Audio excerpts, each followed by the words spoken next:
ওকে, দেখো এর আগে আমরা যে টপিকটা আলোচনা করেছি this is law of demand, এবং আমি তোমাদের একদম ল অফ ডিমান্ডের বেসিক ইন্টারনাল ফ্যাক্টটা খুব সিম্পল ল্যাঙ্গুয়েজে বোঝানোর চেষ্টা করেছি। আমি আশা করবো আমি তোমাদেরকে বোঝাতেও পেরেছি। এবার আমি যে টপিকটা আলোচনা করছি that is also very important. প্রশ্ন অটোমেটিক্যালি আসবে, যেহেতু ল অফ ডিমান্ড নিয়ে কথা বলবার সময় আমরা কিছু অ্যাজাম্পশনের কথা বলেছিলাম, এবং এটাও বলেছিলাম law of demand is a hypothetical theorem. থিওরেমটা হাইপোথেটিক্যাল নয়, বাট থিওরেমের অ্যাকচুয়াল অ্যাপ্লিকেশনটা হাইপোথেটিক্যাল। কারণ ব্যক্তিগত জীবনে আমরা প্রত্যেকটা মানুষ আলাদা, প্রত্যেকটা মানুষের চাহিদা আলাদা, প্রত্যেকটা মানুষের দেখার দৃষ্টি আলাদা, টেস্ট আলাদা, প্রেফারেন্স আলাদা। তাই জন্য এখানে 3-4টে এক্সেপশনও চলে আসে। ল অফ ডিমান্ডের কিছু এক্সেপশনস। কিরকম এক্সেপশনস আমি আগেই বলে দিচ্ছি। অনেকে না এটা ভুল করে, তারা এক্সেপশন বলবার সময় মাথায় এটা ভেবে নেয় যে স্যার এক্সেপশনের কথা বলছে, তার মানে বোধ হয় যে অ্যাজাম্পশন গুলোর কথা বলেছিল সেগুলো বোধহয় এখানে কাজ করবে না। একদম ভুল কনসেপ্ট। অ্যাজাম্পশন গুলো অ্যাজ ইট ইজ যেরকম বলেছিলাম ঠিক সেই একইভাবে কাজ করবে। অ্যাজাম্পশন উইল রিমেইন সেম, অ্যাজাম্পশনের কোনো পরিবর্তন নেই। তাহলে স্যার এক্সেপশন ব্যাপারটাকে একটু বুঝিয়ে দিন। What is exception of law of demand? খুব simple. Exception of law of ডিমান্ডটা খুবই simple. Exception of law of demand বলতে 3-4টে সিনারিওতে আমরা দেখেছি with all the assumptions. Price বাড়লেও মানুষের সেই জিনিসটা কেনবার বা ক্রয় করবার যে ইচ্ছা, সেই ইচ্ছা শক্তিটা বেড়েছে এবং মানুষ বেশি মাত্রায় ক্রয় করেছে।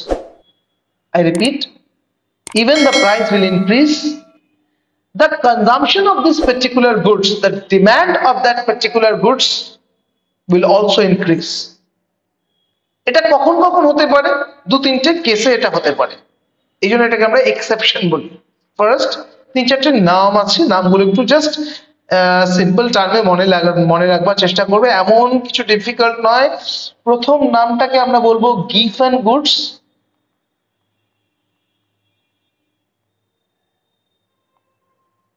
আর তোমরা যদি ভেবে থাকো যে সবকটা এক্সেপশনস যে ল অফ ডিমান্ড নিয়ে রিসার্চ করেছেন তিনিই বলেছেন, তা একদমই নয়। প্রত্যেকটা এক্সেপশন আলাদা আলাদা ভাবে পাওয়া যায়, প্রত্যেকের নামে নামে এক্সেপশন গুলো আছে। Giffen goods is actually professor Giffen এই প্রথম রিসার্চে একটা আইডেন্টিফিকেশন, তার একটা থটস গিফেন গুডস, এবং proven thoughts, practical thoughts. Second আমরা বলে থাকি স্নব এফেক্ট। থার্ড আমরা বলে থাকি ব্যাংওয়াগন এফেক্ট, ব্যাংওয়াগন। ফোর্থ আমরা এটা বলতে পারি রিয়েলিস্টিক্যালি ফিউচারিস্টিক প্রোডাক্ট বা ফিউচার এক্সপেকটেশনস অনেক সময় কাজ করে, ফিউচার এক্সপেকটেশনস।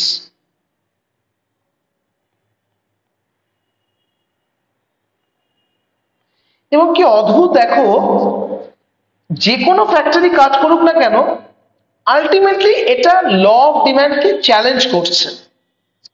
কিরকম ভাবে আমি বলি, একটা একটা করে বলি, খুব ইন্টারেস্টিং। আমি একটু স্টোরি টেলিং এর মতো করে বলতে ভালোবাসি। স্টোরিটা না বুঝলে না অ্যাকচুয়ালি ফিলোসফিটা বোঝা যাবে না।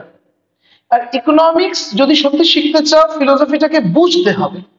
প্র্যাকটিক্যাল ফিলোসফিটা না বুঝলে অর্থনীতিকে বোঝা যায় না। অর্থনীতিকে বুঝতে গেলে ফিলোসফিটা বুঝতে হবে, মানুষ কি বলতে চাইছে থটটাকে বুঝতে হবে। গিফেন গুডস, গিফেন গুডস এই থটটা প্রথম কোথা থেকে আসলো এবং কবে আসলো? অনেক বছর আগে আয়ারল্যান্ডে প্রথম একটা অদ্ভুত মানুষের একটা সাইকোলজিক্যাল ইম্প্যাক্ট দেখতে পাওয়া যায় কনজাম্পশন হ্যাবিটের উপরে। কি হয়েছিল ঘটনাটা একটু গল্পের মতো করে শোনো। ইউজুয়ালি আয়ারল্যান্ডের মানুষেরা না বেশি মানে দুটো প্রোডাক্ট খাদ্যদ্রব্যের মধ্যে খুব বেশি মাত্রায় পছন্দ করে। যেরকম আমরা বাঙালির কথা বলি রসগোল্লার কথা বলি, বাঙালির কথা বলি চিংড়ি মাছের কথা বলি, ইলিশ মাছের কথা বলি, তেমনি আয়ারল্যান্ডের মানুষদের কথা বলতে গেলে প্রাসঙ্গিকভাবে দুটো খাবারের কথা খুব উল্লেখ করা যায়। একটা হচ্ছে পোট্যাটো, বাই দ্য ওয়ে বাঙালির কথা বললে আমরা পোট্যাটোর কথাও বলি। আরেকটা হচ্ছে চিকেন। খাবার নিয়ে পড়াশোনা করতে খুব ভালো লাগে অ্যাকচুয়ালি। আর কিছু হোক বা না হোক, পড়াশোনাটা শেখা যাক বা না যাক, খাবারগুলোর কথা মনে চলে আসে এবং কিছুক্ষণের জন্য নিজের স্যাটিসফ্যাকশন চলে আসে মনের মধ্যে। পটেটো অ্যান্ড চিকেন, মোটামুটি চিকেন বিরিয়ানির কথা আসছে নিশ্চয়ই মাথায়। কিন্তু একটু মাথাটাকে শিফট করে রিয়েলিটিতে চলে আসো। আয়ারল্যান্ডের মানুষেরা দুটোই খুব পছন্দ করতো, একটা হচ্ছে পটেটো আর একটা হচ্ছে চিকেন। তারা না এটা খুব বেশি মাত্রায় খেত।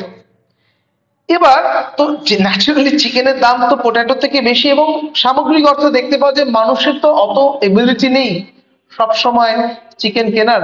দরিদ্র মানুষ অত কিনবেই বা কি করে। তো ম্যাক্সিমাম তারা পটেটো কিনতো, পটেটো দিয়ে বিভিন্ন রকম আইটেম বানাতো। অদ্ভুত ভাবে একটা সময় দেখতে পাওয়া গেল পটেটোর দাম আয়ারল্যান্ডে খুব বেশি মাত্রায় বাড়ছে। সেটা বিভিন্ন কোন কারণে বাড়ছে, কোন একটা কারণ হতেই পারে।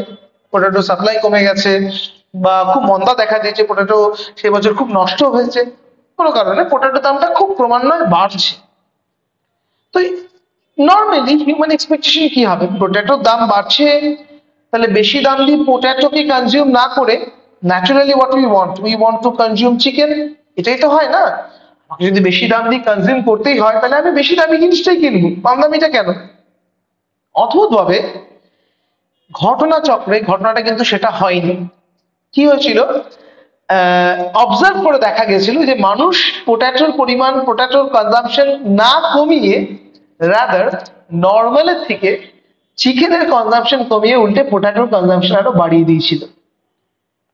এবং এই ঘটনাটা বাদ বাকি মানুষের চোখ এড়িয়ে গেলেও প্রফেসর গিফেনের চোখ এড়াতে পারে। তার মনের মধ্যে এই প্রশ্নটা একদম দৃঢ়ভাবে বাসা বাঁধল, এটা কি হচ্ছে, কেন হচ্ছে? ডিমান্ডের ল তো তা বলছে না। এবং তিনি রিসার্চ করলো এবং তিনি দুটো জিনিস বুঝতে পারলো। দুটো জিনিস, আমি দুটো জিনিস বলছি কারণ একটা হচ্ছে তিনি আয়ারল্যান্ডের মানুষদের ক্ষেত্রে কি বুঝেছিল সেটা আমরা বলবো, আরেকটা এটাকে একটা জেনারেলাইজ সাধারণ মানুষের ক্ষেত্রে একটা কনসেপ্ট আমি তোমাদের সামনে তুলে ধরবো। প্রথম হচ্ছে আয়ারল্যান্ডের মানুষদের কাছে এটা কেন হয়েছিল, কারণ সাধারণ মানুষ মধ্যবিত্ত মানুষ, দরিদ্র মানুষ, আমরা স্টিপল ফুডকেই বেশি পছন্দ করি। ভাত ডাল রুটি, লাক্সারি ফুড আমরা মাঝে মাঝে কনজিউম করি। সেটা একটা দামি মাছ হতে পারে, দামি চিকেন হতে পারে, মাটন হতে পারে, বাট ভাত ডাল রুটি এটা আমার কাছে খুব ইম্পর্টেন্ট একটা খাবার। শুনে মনে হয় না যে ভাত ডাল রুটি, ভাত ডাল রুটি, কিন্তু একটু ভেবে দেখবে রোজ যদি চিকেন খাওয়ায়, বা রোজ যদি মাটন খাওয়ায়, বা রোজ যদি বিরিয়ানি খাওয়ায়, তোমরা বলবে no, it will comes sometimes, it's good, but staple food should be always there. এবং potato is a carbohydrate food, chicken is a protein food. মানুষের বেঁচে থাকার জন্য প্রাইমারিলি যেটা বেশি মাত্রায় দরকার সেটা হচ্ছে কার্বস, কার্বোহাইড্রেট। প্রোটিনও দরকার, বাট প্রাথমিকভাবে কার্বস দরকার। তাই গরিব মানুষেরা দেখলো আমার কাছে 1000 টাকা আছে, আর এই দুটো প্রোডাক্টের মধ্যে আমার কাছে প্রায়োরিটি কোনটার বেশি। অবশ্যই যদি আমাকে বলা হয় লং টার্মের কথা ভেবে, তাহলে আই উইল চুজ পটেটো, তার প্রায়োরিটি বেশি। এবং তারা এটাও দেখলো যদি পটেটোর দাম আজকে 10 টাকা থেকে বেড়ে 50 টাকা হয়, তাহলে কালকে এই পটেটোর দামটা 100 টাকা হতে পারে। তাই এই 100 টাকায় পটেটো বেশি দাম দিয়ে কেনার থেকে এটা আমার কাছে অনেক বেশি ইম্পর্টেন্ট একটু কম দামে, এখনো দামটা যখন সেই জায়গায় পৌঁছায়নি, তাহলে আমরা এখন সেই জিনিসটা তাড়াতাড়ি কনজিউম করে নিই। এইটাই হচ্ছে কনসেপ্ট। গিফেন গুডস এর ফান্ডামেন্টাল কনসেপ্ট হচ্ছে এটা। এটা আয়ারল্যান্ডের মানুষদের কনসেপ্ট। এবার আমি জেনারেলাইজটা বলি, তোমরা একটু ভেবে দেখো, জেনারেলাইজ কনসেপ্ট একটু ভেবে দেখো। তোমার কাছে 100 টাকা আছে, তুমি যদি বিকালবেলা টিফিন করার কথা বলো, বা দোকানে গিয়ে যদি কিছু কেনার কথা ভাবো, তোমরা কি দোকান থেকে আগে গিয়ে 5 কিলো চাল, মানে চাল কিনবে, নাকি 100 টাকা দিয়ে একটা ফিশ ফ্রাই খাবে? অবশ্যই ফিশ ফ্রাইটা। কিন্তু আমি জানি তোমরা কি ভাবছো। হয়তো অনেকে বলছো না না আমি 5 কিলো চাল কিনবো।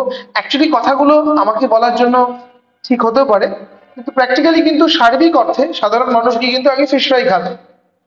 স্যার আপনি খাওয়ার এক্সাম্পল গুলো একটু কম দিলে ভালো হয়, কিন্তু আমি খাবার এক্সাম্পল গুলো দিচ্ছি তোমাদের রিয়েলিস্টিক্যালি বুঝতে পার। 5 কিলো চাল কিনবে না, কিন্তু আমি যদি এর সাথে একটা কন্ডিশন দিয়ে দিই যে কাল থেকে লকডাউন চালু, কাল থেকে লকডাউন চালু, এবং সেটা অনির্দিষ্টকালের জন্য। কবে দোকানপাট খুলবে আমরা জানি না, এবং তোমার কাছে এখনো 100 টাকা আছে, তুমি বাইরে আছো। তুমি এবার বলো তুমি কি আগে ফিশ ফ্রাই কিনবে নাকি 5 কিলো চাল কিনবে? ঠান্ডা মাথায় ভেবে বলো।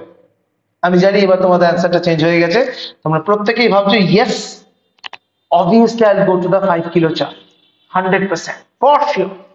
কেন? बिकॉज बॉस लॉकडाउन होने वाला है, चिकन तो मैं फिश तो मैं एक दिन खा जाऊंगा, खत्म।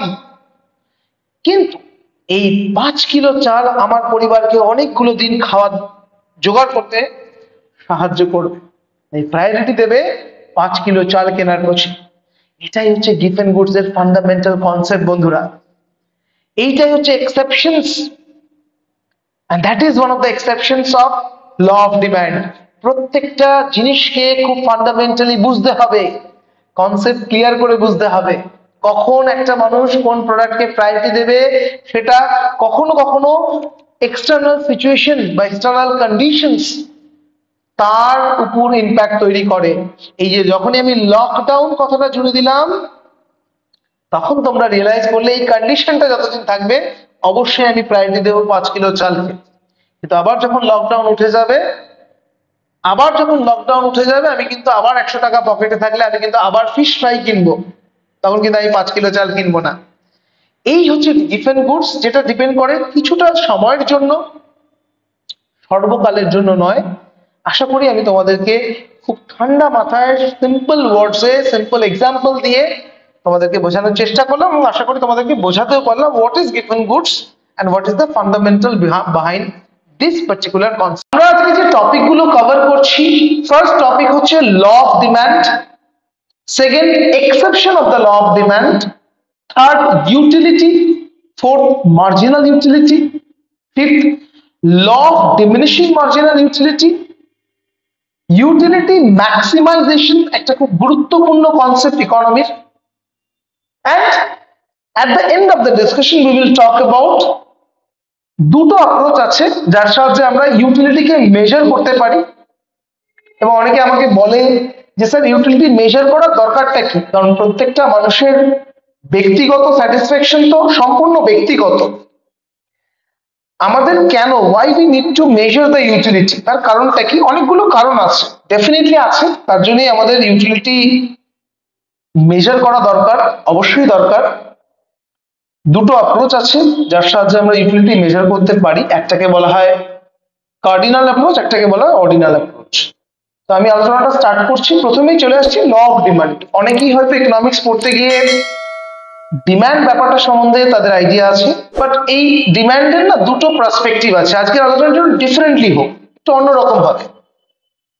ডিমান্ডের আবার দুটো পার্সপেক্টিভ আছে, একটা বলা হয় ইন্ডিভিজুয়াল ডিমান্ড, যেটাকে আমরা মাইক্রো পার্সপেক্টিভে ডিনোট করি।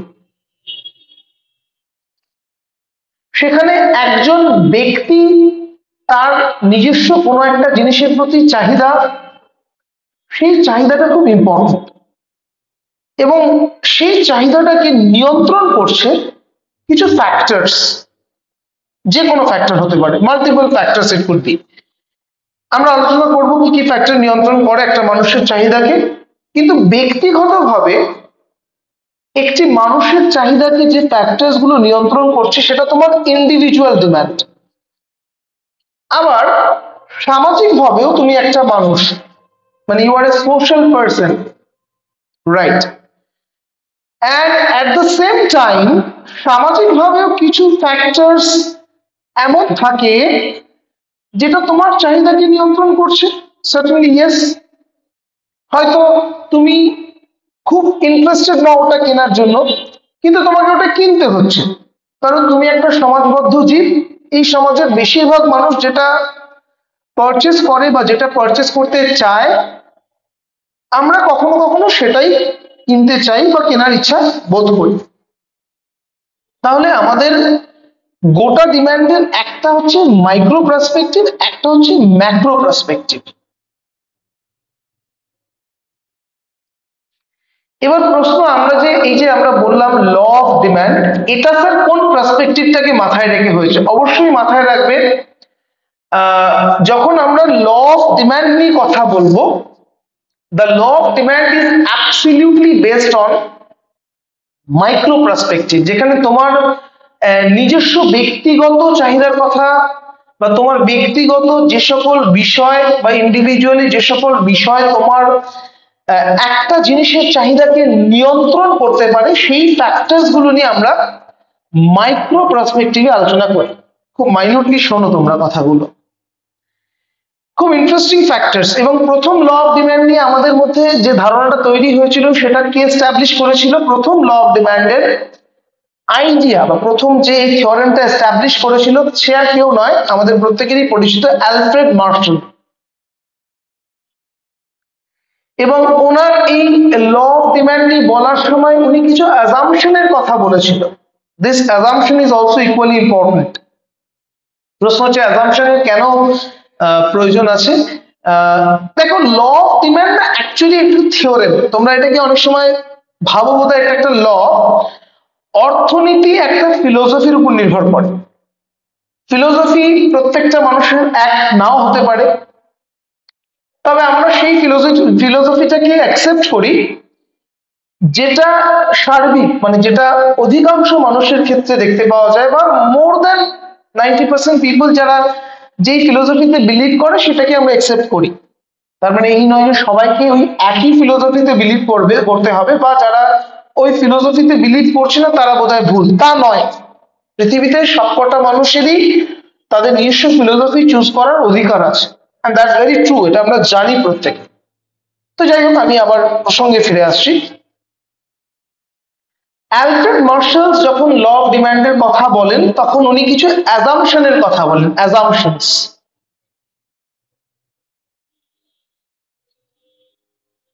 এবং এটাকে তখনই ল বলা যেতে পারে। ল তো ইউনিভার্সালি কারেক্ট হয়, মানে নিউটন যে গ্র্যাভিটেশনের কথা বলেছে বা first law, second law, third law যাই বলেছে না কেন, প্রত্যেকটা ল কিন্তু ইউনিভার্সালি কারেক্ট।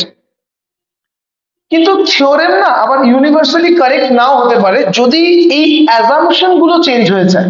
তো আমি খুব মাইনিউটলি স্ট্রাইক আপন this point of assumptions.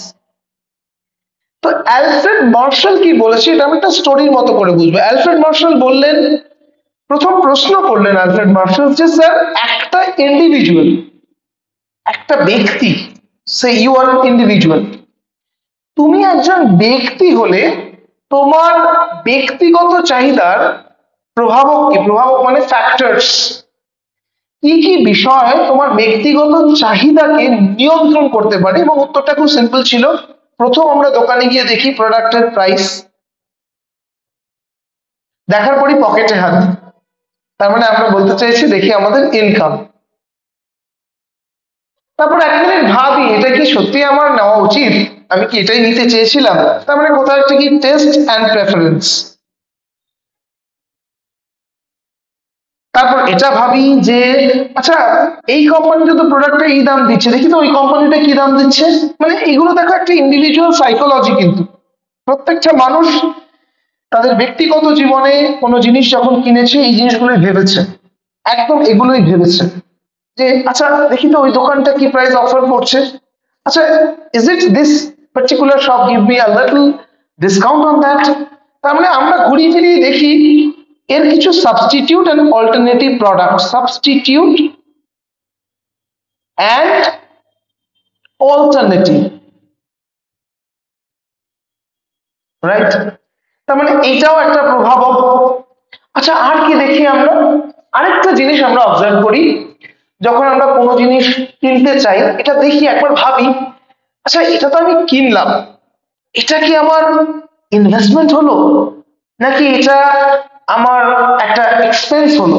Investment মানে আমরা যখন কোনো কিছু কেনার পর একটা ফিউচার এক্সপেক্ট করি, মানে উই আর এক্সপেক্টিং সামথিং কি ভাই in future the price of the product বাড়তেও পারে কমতেও পারে, এই এক্সপেকটেশনটা, এটাকে বলা হয় ফিউচার এক্সপেকটেশনস,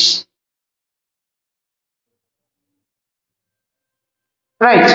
তাহলে এতগুলো প্রভাবক আছে, there are so many factors by which একটা প্রোডাক্টের অ্যাকচুয়াল ডিমান্ডস ইন্ডিভিজুয়ালি, আমি বারবার বলছি ব্যক্তিগত জীবনে, কারণ ম্যাক্রো স্কেলে যদি আমরা দেখতে চাই, সামগ্রিক ভাবে যদি আমরা দেখতে চাই, আরো অসংখ্য ফ্যাক্টরস সেখানে অ্যাড হবে। গভর্নমেন্ট একটা ফ্যাক্টর থাকবে, পলিটিক্যাল সিনারিও একটা ফ্যাক্টর থাকবে, এই ফ্যাক্টর গুলো তো থাকবেই। তো আমি এখানে ব্যক্তিগত চাহিদার কথা বলছি, একজন ইন্ডিভিজুয়াল, একজন মানুষ, একজন ব্যক্তি তার নিজস্ব ডিমান্ডের কথা বলছি, তখন আমরা এই ফ্যাক্টরস গুলোর দিকেই মেইনলি ফোকাস করি, রাইট? তো প্রথম প্রশ্ন ছিল মার্শালের যে আগে আমাকে জানতে হবে what are the factors that impact on demand. উত্তরটা মার্শাল পেয়ে গেল। এবার অ্যাজাম্পশন করবার সময় মার্শাল বলল আমি এতগুলো ফ্যাক্টর নিয়ে না সত্যি সম্ভব নয়, একটা থিওরেম বা একটা এস্টিমেশনস বা একটা ফ্যাক্ট ফিগার আউট করা কখনো পসিবল নয় with this number of factors. তাহলে আমায় কি করতে হবে, কিছু ফ্যাক্টরসকে একদম ভাবে কনস্ট্যান্ট ধরতে হবে। কনস্ট্যান্ট মানে ফিক্সড, মানে আমাদেরকে ধরতে হবে যে কিছু ফ্যাক্টরস যেগুলো সম্পূর্ণভাবে স্থিতিশীল। স্থিতিশীল মানে যেটা কোন রকম ভাবে মুভমেন্ট করবে না, একদম ফিক্সড। বাস্তবিক অর্থে এটা হয় না আমরা জানি, তাই জন্য আমরা ল অফ ডিমান্ডকে, যদি কেউ তোমরা মনে করো it's a hypothetical concept, absolutely right, এখানে কোনো ভুল নেই, কারণ ব্যক্তি বিশেষের ক্ষেত্রে ইম্প্যাক্টটাও একটু আলাদা হয়। তো আমি তবু ল অফ ডিমান্ড বুঝতে গেলে অ্যাজাম্পশনের কথা বলতেই হবে। প্রথম অ্যাজাম্পশন ধরে নিয়েছি যে প্রাইস বাদ দিয়ে বাদ বাকি যতগুলো ফ্যাক্টরস এর কথা বললাম, income, taste and preference, substitute and alternative and future expectations, প্রত্যেকটা ফ্যাক্টরকে আমি স্থিমিত করে দিলাম, মানে I will take it this factors being constant, মানে এটা পরিবর্তিত হবে না। এটা একটা টার্মও আছে, তাই ডেফিনিশনেই ল অফ ডিমান্ডের ডেফিনিশনেই মার্শাল টার্মটা ইউজ করেছিল, এটাকে বলে সিট্রাস প্যারিবাস। সিট্রাস প্যারিবাস, সিট্রাস প্যারিবাস যে শুধুমাত্র এই ক্ষেত্রেই ব্যবহার হয়েছে তা নয়। সিট্রাস প্যারিবাস কথাটার মানে হচ্ছে ইটস আ ল্যাটিন টার্ম। এই কথাটার মানে হচ্ছে এটাই যে assuming that the rest of the factors is being constant, মানে যার মধ্যে কোনো পরিবর্তনশীলতা নেই, তাকে বলা হয় সিট্রাস প্যারিবাস। ভালো করে বুঝবে। তাহলে এতগুলো ফ্যাক্টরকে বাদ দিয়ে আর একটা ফ্যাক্টরই রয়ে গেল প্রাইস, এবং উনি প্রাইস নিয়ে গবেষণা করা স্টার্ট করলো যে স্যার প্রাইস হচ্ছে এমন একটা সংবেদনশীল ফ্যাক্টর যেটা সত্যি ডিমান্ডের প্রধান ইম্প্যাক্টেবিলিটি বা প্রধান প্রভাবক হতে পারে। তাহলে প্রাইস পরিবর্তনের সঙ্গে মানুষের চাহিদা কিভাবে পরিবর্তন হচ্ছে এটা নিয়ে মার্শাল একটু গবেষণা করলো, এবং মার্শালের রেজাল্টটা ছিল খুব সিম্পল। মার্শাল দেখতে পারলো একদম সাধারণভাবে একটা মানুষের কাছে যেহেতু রিসোর্স লিমিটেড, ধরে নিচ্ছি মানুষটার কাছে যদি শুধুমাত্র 100 টাকা থাকে, খুব মাইনেটলি বুঝবে এই জায়গাটা। কেন বলি আমরা যে প্রাইস বাড়লে ডিমান্ড কমবে এবং প্রাইস কমলে ডিমান্ড বাড়বে? কারণ অনেক স্টুডেন্টরা আমাকে এটাও বলে যে স্যার আপনি তো বললেন ফিউচার এক্সপেকটেশনের কথা, এবং ফিউচার এক্সপেকটেশনের কথা যখন আপনি বললেন তার মানে আপনি এটাও বললেন যে যে জিনিসটার দাম ভবিষ্যতে আরো বাড়তে পারে তাহলে আমরা সেটাই বেশি মাত্রায় ক্রয় করব, কারণ উই আর এক্সপেক্টিং যে কোনো জিনিসের দাম বাড়লে সেখানে আরো আমরা ইনভেস্টমেন্ট করতে চাই। যেরকম গোল্ড একটা এক্সাম্পল, প্রচুর মানুষ গোল্ড কিনছে দাম বেশি হওয়া সত্ত্বেও, জানি যে গোল্ড কিনছি আমি অধিক মূল্যে, তবুও কিনছি। কেন কিনছি? কারণ আমরা এটা ধারণা করছি, কল্পনা করছি, উই আর অ্যাজিউমিং দ্যাট ভবিষ্যতে এটার দাম আরো বাড়বে। তাহলে স্যার এক্ষেত্রে মার্শাল যে কথাটা বললেন যে প্রাইস বাড়লে ডিমান্ড কমবে বা প্রাইস কমলে ডিমান্ড বাড়বে, এই কথাটা তো লজিক খাটছে না, তাই না? এই প্রশ্নটা আসে। আসলে আমরা অর্থনীতিকে না অ্যাকচুয়ালি বুঝতেই চাই না। এখানে মার্শাল বলতে চেয়েছিল অন্য কিছু। প্রথম মার্শাল আমাদেরকে এটা বোঝাতে চাইলো, ধরে নাও যে রিসোর্স, তোমার কাছে যে টাকাটা আছে সেটা একটা ফিক্সড, তুমি চাইলেও টাকাটা বাড়াতে পারবে না। ব্যক্তিগত জীবনে আমরা ম্যাজিক করে তো টাকা বাড়াবো না। একটা জিনিস কিনতে যাওয়ার সময় ধরে না আমি আজকে বাজারে যাচ্ছি, তো আমি তো একটা বাজেট প্ল্যান করে যাচ্ছি না। এবং আমরা প্রত্যেকেই জানি, যারা ইকোনমিক্স পড়েছো বা যারা পড়ছো, যে প্রত্যেকটা মানুষের একটা কনজিউমার বিহেভিয়ারের প্যাটার্ন হচ্ছে এটাই যে আমাদের বাজেটটা না অল টাইম ফিক্স থাকে। আমরা চাইলেও বাজেট বাড়াতে পারি না, বাজেট কমাতে পারি না। Budget is subject to constant. তো একটা মানুষের কাছে 100 টাকা আছে, এবার ধরে নিচ্ছে সে প্রোডাক্ট এক্স পারচেস করতে চাইছে। ভালো করে বুঝবে। এবার আজকের দিনে যখন প্রোডাক্ট এক্স এর দাম 10 টাকা এবং সে যদি পুরো টাকাটাই প্রোডাক্ট এক্স পারচেস করার পিছনে ইনভেস্ট করে, তাহলে সে ম্যাক্সিমাম কোয়ান্টিটি কতগুলো পারচেস করতে পারে? Very simple, 100/10, 10 units. খুব সহজ।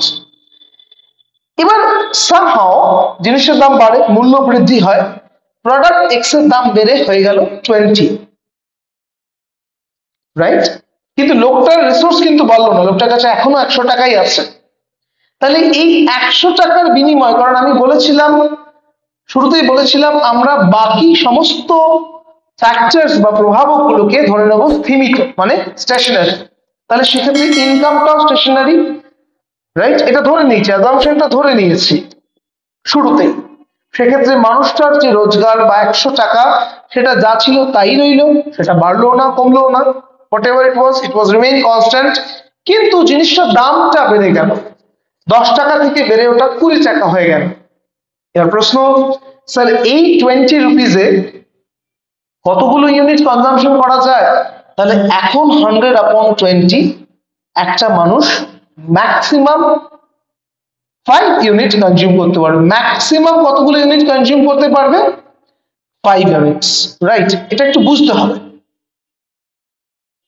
এই যে কনজাম্পশন প্যাটার্ন, এটাকে বলা হয়, এটাও একটা নাম আছে এই টার্মটার, এটাকে বলা হয় রিয়েল ইনকাম। এটা কিন্তু মনিটারি ইনকাম নয়।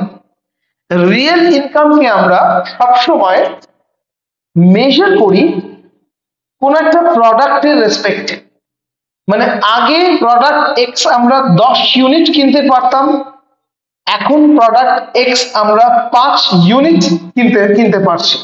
তাহলে ব্যক্তিগতভাবে একটি মানুষের রিয়েল ইনকাম কমে গেল। হতে পারে তার মনিটারি ইনকামটা same, that is still 100, but যেহেতু মানুষটা অনেক কম কোয়ান্টিটি কনজিউম করতে পারছে আজকের দিনে দাঁড়িয়ে, তাহলে তার রিয়েল ইনকামটা কমে গেল, এটাই বলতে চাইছিলাম। এবং এখান থেকে একটা থিওরেম বেরিয়ে আসলো, উইথ অল দ্য অ্যাজাম্পশনস, কি আদার্স সমস্ত ফ্যাক্টরস স্টেশনারি থাকতে হবে, ইটসেট্রাস প্যারিবাস, অন দ্যাট পার্টিকুলার কন্ডিশনস একটি লোকের যদি প্রোডাক্ট একটি প্রাইস বেড়ে যায়, তাহলে সেই লোকটির ডিম্যান্ড কমে যাবে, অর্থাৎ রিয়েল ইনকাম কমে যাবে। আবার উল্টো দিকে প্রোডাক্টের প্রাইস যদি কমে যায়, তাহলে তার ডিম্যান্ড বেড়ে যাবে এবং রিয়েল ইনকাম কমে যাবে, সরি রিয়েল ইনকামও বেড়ে যাবে, রাইট? এবার তোমরা বলবে, স্যার আমরা কি প্রোডাক্টের দাম কমলে কি বেশি কিনি? মানে এরকম কি স্যার, এটা কি ঠিক কথা যে প্রোডাক্টের দাম কমে গেলে আমরা একটার জায়গায় দুটো করে ওষুধ খাওয়া চালু করবো, এটা কি ফ্যাক্ট? অ্যাকচুয়ালি নয়, ঠিকই তো, আমরা তো প্রোডাক্টের দাম বাড়লে বেশি কিনি না। আমি তো শুরুতেই বলেছি, আমরা জাস্ট একটা থিওরেম ডিজাইন করছি। কেনা বা না কেনার জন্য তো আরো অসংখ্য ফ্যাক্টরস নির্ভর করছে না, যেমন টেস্ট অ্যান্ড প্রেফারেন্স একটা ফ্যাক্টরস। আমি একটা প্রোডাক্ট বারবার কখনোই কিনবো না, কারণ সেখানে ইউটিলিটি বলে একটা ফ্যাক্টর থাকবে, সেটাও আসবে। ডিমান্ড কার্ভ দেখতে ইউজুয়ালি এরকম হয়, it is actually downward sloping, কারণ ডিমান্ড কার্ভের দুটো অ্যাক্সিসে আমরা একটাতে রাখি, এখানে রাখি প্রাইস আর এখানে রাখি কোয়ান্টিটি। আচ্ছা, এই প্রশ্নটা আমাদেরকে অনেক সময় ফেস করতে হয়, স্যার প্রাইসকে কেন ওয়াই অ্যাক্সিসে রাখছেন? ওয়াই অ্যাক্সিস কে বলা হয় always in the Cartesian graph, Y axis কে অলওয়েজ আমরা বলে থাকি ইন্ডিপেন্ডেন্ট অ্যাক্সিস। দুটো ফ্যাক্টরের মধ্যে একটি ফ্যাক্টর যেটা কারোর উপর নির্ভর করছে না, like price of the product কিন্তু কারোর উপর নির্ভর করছে না, করছে অন্যান্য ফ্যাক্টরস এর উপরে, কিন্তু price of the product human demands এর উপর নির্ভর করছে না। তাই প্রাইসকে আমি সম্পূর্ণভাবে একটা ইন্ডিপেন্ডেন্ট অ্যাক্সেসে রাখলাম। আর আরেকটা অ্যাক্সেসে, এই যে আরেকটা অ্যাক্সেস দেখছো, সেই ডিপেন্ডেন্ট অ্যাক্সেসে আমরা কোয়ান্টিটিকে রাখছি। কোয়ান্টিটি মানে আমরা যত ইউনিটস কনজিউম করতে পারছিলাম, like 10, 5, this are the quantity, এটাকে রাখছি। এবং যথারীতি আগে প্রোডাক্টের প্রাইস যখন এই জায়গাতে ছিল, তখন লোকটার ডিমান্ড ছিল এটা বরাবর যদি যাই এই পয়েন্ট, রাইট? এবার প্রাইস যখন বাড়বে বা কমবে, হোয়াট এভার, ডিমান্ডেরও চেঞ্জেস আসবে। দেখো ডিমান্ডটা সেক্ষেত্রে এখন এটার বরাবর যদি যাই, ডিমান্ডটা এসে এই পয়েন্টে রেজিস্ট করছে, তাহলে প্রাইস বেড়ে যাওয়ার ফল ডিমান্ডে দেখতে পাচ্ছি এই কার্ভটা এরকম ভাবে দেওয়া হয়। এবং এর সাথে একটা খুব ইম্পর্টেন্ট প্রশ্ন অনেক সময় আমাদেরকে ফেস করতে হয় যে স্যার ডিমান্ড কার্ভ মানে ল অফ ডিমান্ড থেকে আমরা যে ডিমান্ড কার্ভটা ডিজাইন করি সেই কার্ভটা সবসময় ডাউনওয়ার্ড হয় কেন? শুধু ডাউনওয়ার্ডই কিন্তু নয়, এই কার্ভটা অ্যাকচুয়ালি এরকম স্ট্রেট হয় না, প্র্যাকটিক্যালি হয় না। ডিমান্ড কার্ভ দেখতে অ্যাকচুয়ালি হাইপোথেটিক্যালি এরকম ভাবে আমরা ডিজাইন করলেও অ্যাকচুয়ালি ডিমান্ড কার্ভ দেখতে এরকম টাইপের হয়, এরকম একটু একটু kink towards the origin, slight slight. এটার পিছনে একটা কারণ আছে, রাইট? তবে সেই কারণটা আমি আজকে ডিসকাস করছি না, তবে এটার পিছনে একটা কারণ আছে। দুটো এফেক্ট কাজ করে, একটাকে বলি প্রাইস এফেক্ট, একটাকে বলি সাবস্টিটিউট এফেক্ট। দুটো মিলিয়ে তৈরি হয়, সরি একটাকে বলি ইনকাম এফেক্ট, একটাকে বলি সাবস্টিটিউট এফেক্ট। দুটো মিলিয়ে তৈরি হয় আমাদের ডিমান্ডের কার্ভটা, দুটো ডিজাইনটা। তবে আমি আজকে সেটা ডিসকাস করছি না, আজকে আমি শুধু তোমাদেরকে দেখালাম যে অ্যাকচুয়ালি ডিমান্ড কার্ভ কিরকম হয় এবং what is the concept of law of demand. আসলে আমরা সত্যিই বলছি, আমরা সবাই ইকোনমিক্সটা ভালোবাসি, পড়তেও চাই, কিন্তু ইকোনমিক্সটা না বুঝে পড়লে কি হয়, অনেক ক্ষেত্রে না আমাদের মধ্যে অনেক গ্যাপ তৈরি হয়, যে গ্যাপগুলো আমরা অনেক সময় মিটিয়ে ফেলতে পারি না। আশা করব আজকের ডিসকাশনটায় আমি সেই গ্যাপগুলো তোমাদেরকে বোঝাতে পেরেছি এবং I make you understand the whole concept, right? I hope you guys enjoy the discussion thoroughly.